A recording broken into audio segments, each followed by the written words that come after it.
So, can you still eat well without forking out loads for your energy bill? We have a couple of well-placed guests here. Vanessa Sturman, plant-based health coach, and Jonathan Petrides, founder and CEO of plant-powered food company All Plants. Jonathan, I hope I've got your surname right. I'm sorry if I haven't. Good afternoon. You did. Thank you so much. Not a problem. Where do we start with this? Vanessa, maybe. Good afternoon to you. Why is it perhaps that we think of or is it an unfair thing to think that if it's cooked in the microwave, it's not as healthy as it could be? Yes, I think that is a little bit unfair because really it's just about the food that goes in there. So if we're putting healthy food in the microwave, so we're putting lots of veggies, brilliant grains, even heating up a lovely bean stew that we've made another night in bulk, and we're putting that in the microwave for our dinner to heat it up, that is still going to be healthy.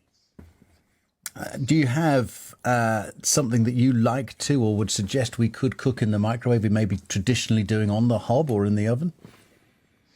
Well, it could be anything. I mean, I think the main reason I'm going to use my microwave is maybe things I've cooked, even 6 to 8 portions on the hob of. That could be a lovely, massive curry, for example, and lots of wonderful brown rice.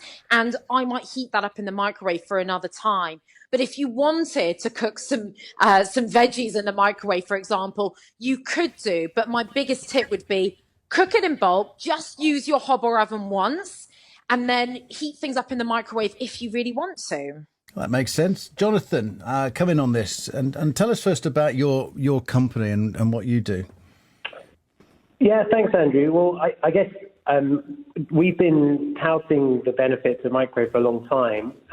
It's definitely perfectly healthy as long as what you're cooking in there is good too. And from our kitchen in North London, we've now cooked over 6 million meals for households across the country, and we flash freeze them, make sure they're really nutritionally balanced, and of course, most importantly, delicious plant-based food. And I guess what we're finding is that more and more people want easier ways to eat healthily. There's actually a survey last week, 9 out of 10 people in the UK, they really want ready meals, but they want ready meals to be healthier.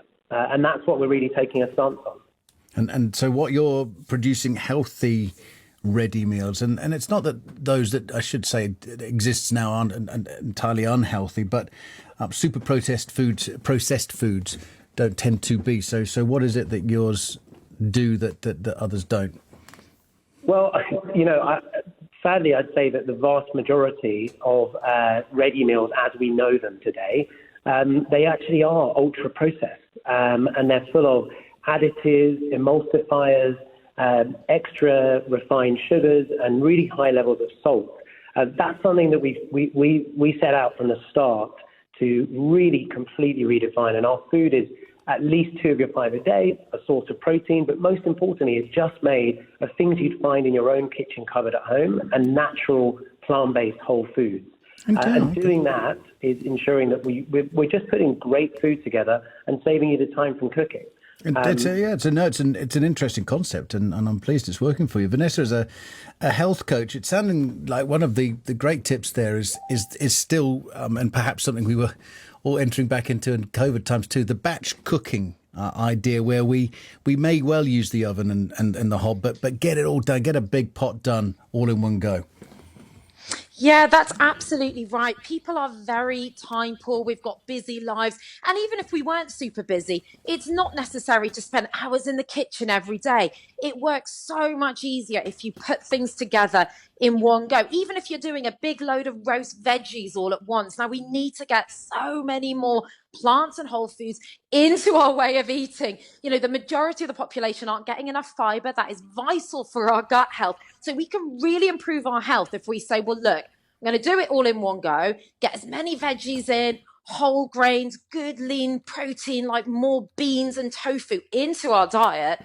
But we are also going to be able to have more fun with our lives if we do it all at once. So we have some of that time back. And then it's up to you when you sort of put some in the freezer, put it in the microwave, and, maybe have a couple of meals a week doing one of those lovely all plants meals, which I can guarantee are delicious. I have tried them myself. Okay, well, good. Thank you for the recommendation. And thank you both for your contribution. Vanessa Sturman, plant-based health coach, Jonathan Petrides, who is the founder of and CEO of powered food company Allplants, which is a plant-based ready meal idea. How to get more fibre into your diet, incidentally. There is a full page on the NHS website, or on the NHS's details of diet, how to eat well and how to help your digestive health, or just in case you're not entirely sure what fibre is. There are high fibre breakfast cereals out there, wholemeal or granary breads, potatoes with their skins on. Oh, I did that today. Good. And add baked potato with beans on. This was my lunch. I'm essentially fibred up to the max. Thank you both to those. And yeah, I wonder if you recognise the fact that you are, in one way or another, using your microwave more than you are your oven. And I think the whole thing might have to stem from using the oven a bit, but make a giant pot of it. Freeze it, batch cook it, and then it also saves you time in the kitchen, doesn't it?